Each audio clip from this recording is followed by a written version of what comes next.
आज आहे श्रीकृष्ण जन्माष्टमी. तर जन्माष्टमीच्या सर्वांना खूप साऱ्या शुभेच्छा. तर आज इथं सकाळी सकाळी छान अशी मी पूजा वगैरे करून घेतली होती. तर आईने लावलेल्या झाडांना इतकी सारी फुले आली होती आणि त्याचीच फुले वगैरे ठेवून देवपूजा केल्यामुळे पूजा खूप छान दिसत होती. आणि आज उपवास असल्यामुळे मग नैवेद्याला पण साबुदाण्याची खिचडी हेच नैवेद्य दाखवला होता. आणि आम्हाला पण उपवास होता, त्यामुळे आम्ही नंतर कॉफी वगैरे घेतली. आणि रात्रीच्या वेळेला जन्माष्टमीची पूजा करायची होती, तर त्यासाठी छोटीशी पूजा वगैरे मांडून घेतली होती.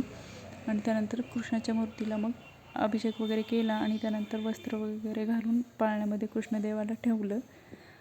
छोटीशी रांगोळी काढून छोटीशी छान अशी इथं पूजा मांडून घेतली होती. आणि त्यानंतर मग आज नैवेद्यासाठी सुंठवडा असतो, तर तोच नैवेद्य वगैरे दाखवून घेतला.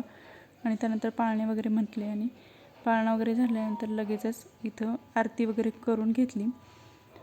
तर ही छोटीशी पूजा तुम्हाला कशी वाटली ते कमेंटमध्ये नक्की कळवा. आणि जर हा व्हिडिओ तुम्हाला थोडाही आवडला असेल तर व्हिडिओला लाईक, शेअर आणि चॅनलला सबस्क्राईब करायला अजिबात विसरू नका.